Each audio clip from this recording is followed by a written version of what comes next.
Hey, this is Dr. Chris at White House Chiropractic and Nutrition. Today's podcast is going to be on your endocrine system. Your endocrine system is made up of your brain, and there's certain organs that your endocrine system works with. But it's called the hypothalamic pituitary thyroid, adrenal, and gonadal axis, or the HPA axis or system, okay, for an abbreviation. But basically, your brain will make a messenger, and this chemical messenger will be secreted in your bloodstream, and it has a target tissue to reach, and that target tissue has cells that have receptor sites specifically for that messenger. And when that messenger hits those cells and hits the receptor site, then those tissues or those cells will start to produce a hormone.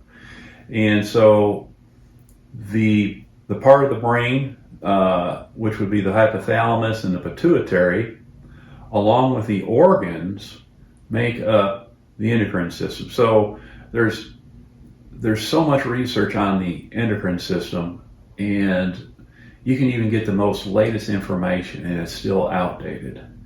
But the endocrine system is extremely powerful, and the reason it's so powerful is because hormones have incredible power, and they pretty much dictate what your body's going to do. So, in view of that,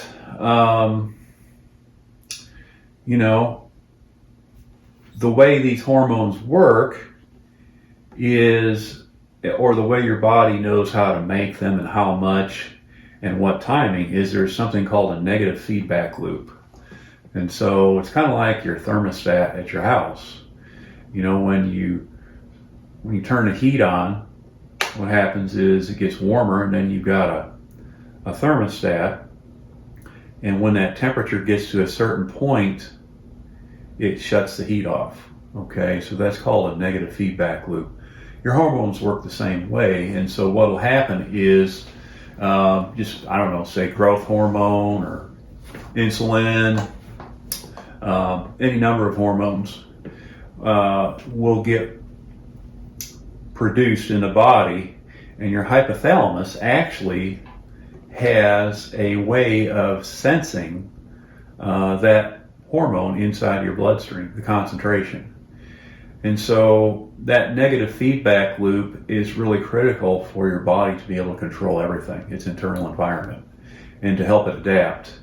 And so one of the big reasons when we talk about hormone therapy, like progesterone therapy, testosterone cream, all that stuff, is first of all,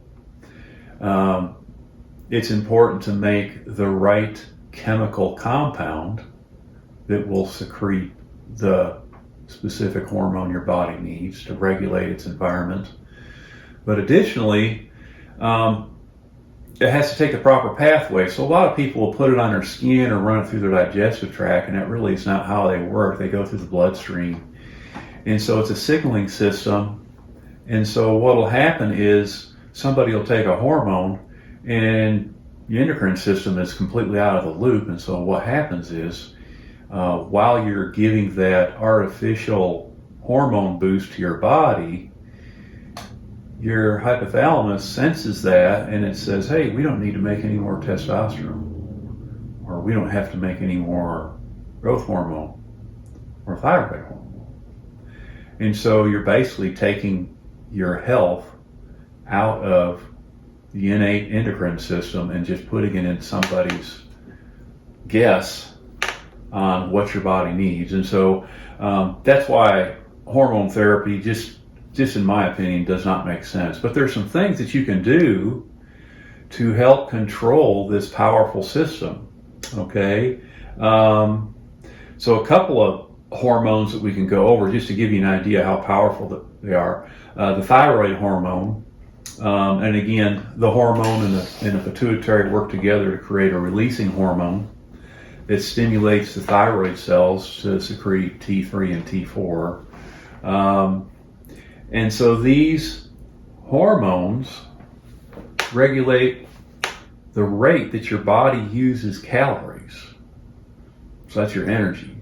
It's called your basal metabolic rate, BMR. It can slow down or speed up your heart rate. It can raise or lower your body temperature. It influences how fast food passes through your gut. A side note here is your liver has to be functioning properly in order to convert the inactive form of thyroid, that would be T4, into T3. So if you have visceral fat around your liver, or if you're obese, or you have insulin resistance, things like that, you could be having a liver issue instead of a thyroid issue. So growth hormone is another one that has a systemic effect on your whole body. It works with other hormones like thyroid hormone and testosterone and insulin, believe it or not. It is secreted by your brain for growth and repair of bones and muscles in the body. And, so we're talking about some hormones that have systemic effects that are controlled by your endocrine system and are critical to have a healthy response to any stressors in your environment. So we call this response that your body is trying to do. It's trying to create something called homeostasis, which is a stable condition that's continuously adapting. It's a very dynamic process. In other words, Aaron, if we were to increase the heat in this room to like 85 degrees, if our body adapted properly, we'd start sweating. And Yes. Our bodies would cool down. Quickly. Yep. Same thing if it got cold, our bodies would start to shiver. But that whole thing is just incredible how it works. But any issues with the endocrine system can create serious health issues and health problems. So anyhow, an important thing to consider, or a neat concept that I like that helps me understand a lot how stress affects our endocrine system is your hypothalamus is actually part of your limbic system. And your limbic system is the seat of your emotions and your desires and your passions. And it also is attached to an area of your brain called the amygdala, which is responsible for memory. And so you can have past experiences and memories for yourself that could create stress, or you could perceive stress differently based on some negative experiences where somebody else may not have that. And so stress is kind of a personal thing based on our memory and our experience and what's happened to us in many cases. So the endocrine system controls every cell, tissue, organ, and system of your body. It's very powerful. It's constantly monitoring your body's internal environment and need for hormones. So when we talk about stressors in your body and your environment, there's 3 stressors that affect your body and the endocrine system. Number 1, there's a physical stressor. That would be repetitive stress injuries. That would be trauma, sitting at a desk all day, poor posture. Those things create physical stress. They cause pain in many cases, and they can cause inflammation and stress the brain. Emotional stress, that's how you deal with your experiences from the past. You can worry about them, or you can understand that your response is under your control and try to work through that. Then chemical stressors. That's what we talk about with nutrition, and that's what we're going to spend some time talking about here, as nutrition really can affect the way your endocrine system works. And so what we eat, what we breathe, what we come in contact with, all those crazy things. So again, what you eat largely can affect your endocrine system. And so not only that, just your lifestyle can affect your endocrine system. It can affect weight gain. It can affect inflammation.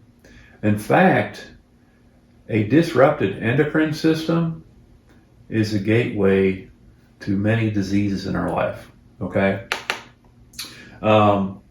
Something that's exciting to me is we can talk about how we can use this endocrine system with all these levers to burn fat, to reduce inflammation, to reduce disease. In fact, inflammation is probably the biggest gateway to all diseases known to man. I would call it the mother of all disease processes. And that can be controlled by your behavior. It can be controlled by how you eat, when you eat, and what you eat. It can be controlled by the timing of your exercise, the intensity of your exercise, and the amount of exercise you do. It can be controlled by breathing, controlled breathing.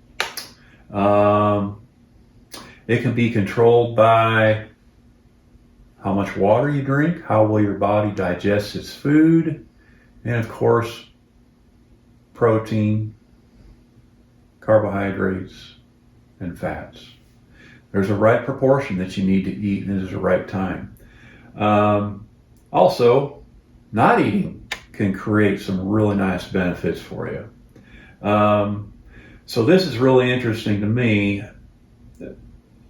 Believe it or not, your body has to maintain your blood sugar between 5 grams and 6 grams of sugar. So, wow. Yeah, that's pretty amazing, isn't it? That is amazing. So that's like a teaspoon of sugar. Makes the medicine go down. Yeah. So it's critical that your body maintains proper blood sugar. If it doesn't, you'll have too much blood sugar in your body, and you'll develop over a period of time some serious health issues, which is what we're going to talk about. Or if it's too low, that's called hypoglycemia, and that creates a lot of problems too. The two hormones that are used to regulate this are insulin and glucagon. Insulin is produced by your pancreas. And what happens is if you eat a pretty heavy load of carbohydrates, like Halloween's coming up here, you know, a lot of the kids will eat all these candy bars and just garbage. Well, their pancreas is freaking out. It's just making all kinds of insulin, especially if you eat on a regular basis. Like if you snack throughout the day, that's an insulin producer. We all did that as kids. I imagine you did. I did. I still do sometimes. Do you? Yeah. Yeah. Little Debbie's. Yes. Had some this morning. Yeah. Ding dongs, ice cream, and then of course the drinks, the fruit drinks, the Cokes and all that stuff. And so a lot of people think, well, I don't do that anymore. Well, there's damage that accumulates over a period of time, even as a child. If you've done it, gosh, I did it all the way up into college, even up into my middle age. And so on a chronic basis, insulin, if your body has to produce insulin to keep your bloodstream at a 5 to 6 grams, what will happen is it'll store sugar or your blood sugar in your liver and your muscles, and then after those two compartments are full, it'll store it as fat. And that's where we start getting into problems, because eventually fat starts to accumulate and it gets stored in your organs. So you have what we call a non-alcoholic fatty liver, pancreas, so those organs stop functioning, and eventually you develop something called insulin resistance, where it doesn't matter how much insulin is in your bloodstream, your cells are no longer sensitive to insulin. So that's called insulin resistance. And that leads to a whole host of other issues, including diabetes type 2. Diabetes type 2 is preventable. A lot of people don't know that. They'll go to their doctors, they'll get on medication, they'll think everything's fine, but that is not true. It creates a lot of issues down the road. And so the other hormone, which I put an asterisk next to because I like this one, it's produced by your pancreas, and it turns your fat into energy. And so that's the one I like to turn on, because that's how you lose all this fat and you get healthier. So we don't need to take glucagon. Our body can make it. We can stimulate our body to produce glucagon by how we eat. So, anyhow, so we'll continue here. What else we got?